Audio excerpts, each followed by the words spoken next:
In 1979, when the Iranian Revolution overthrew the American allied Shah, Zbigniew Brzezinski was National Security Advisor to President Jimmy Carter. 30 years later, Iran's still a central challenge facing U.S. geopolitical strategy. In the third segment of my interview with Dr. Brzezinski, I asked him about Israel's threat to bomb Iranian nuclear facilities and the American strategy towards Iran. I started by asking Dr. Brzezinski about an interview he gave last September to the website The Daily Beast. In that interview, Dr. Brzezinski was asked, how aggressive can Obama be in insisting to the Israelis that a military strike might be in America's worst interest? Brzezinski answered, we're not exactly impotent little babies. They have to fly over our airspace in Iraq. Are we just going to sit there and watch? He was then asked, what if they fly over anyway? Well, we have to be serious about denying them that right. That means a denial where you aren't just saying it. If they fly over, you go up and you confront them. They have the choice of turning back or not. I sat down with Dr. Brzezinski at the Center for Strategic Studies in Washington, D.C., where he's a counselor and trustee. Talk about American strategy towards Iran. It's fairly well known. You had a bit of a falling out with President Obama on this. You were talking about opposing any potential Israeli attack on Iran. I mean, you weren't the only one. No, I wasn't saying opposing. I was saying that we should not let them use our airspace without our permission, because no matter what, we would be held as complicit and we would be paying the price for it. So if our view is that this is not desirable, we should not allow airspace to be used. If we want it to be used, fine, but let's be clear about it. It's not a good idea to stumble into a war regarding which you're ambivalent. That has to be made, that decision has to be made with open eyes. But my view on Iran is that we have to be patient and that deterrence can work.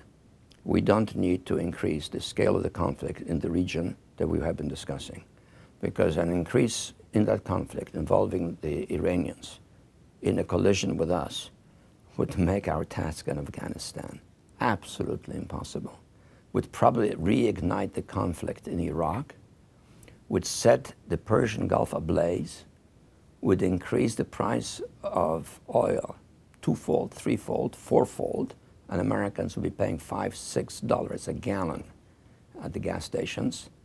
Europe would become even more dependent on the Soviet Union for energy. So what is the benefit to us?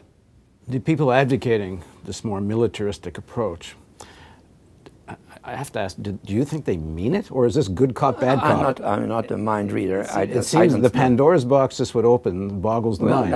I would think any reasonable person would conclude that, and I think the United States is not in favor of a war, and that's why we're doing what we can in Geneva. Is Israel serious in these threats? I have no idea. I have no idea. All I know is, as an analyst of international politics, that this will be a disaster. And frankly, I think it'll be a disaster for us more than for Israel. More than for Israel in the short run, and a fundamental disaster for Israel in the long run.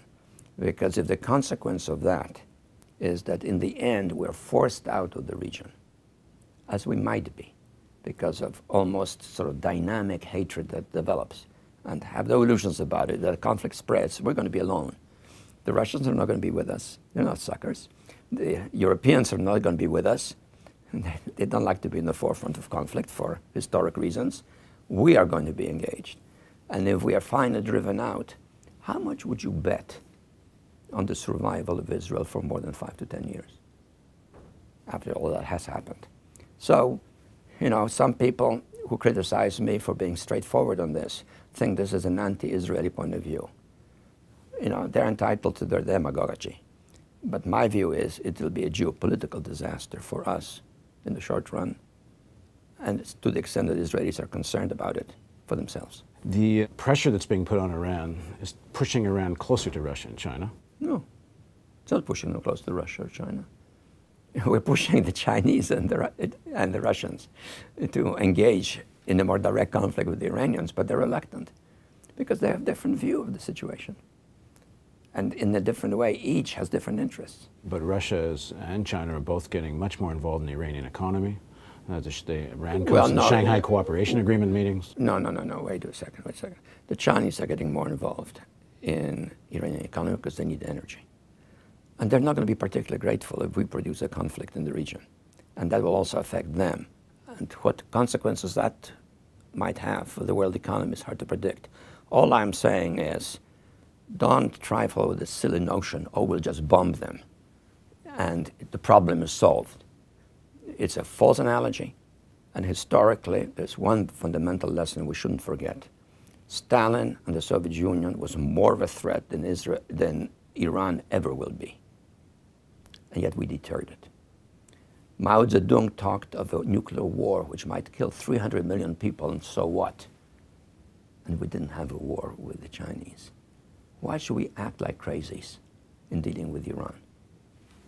Thanks very much. Thank you very much. Thank you for joining us on the Real News Network.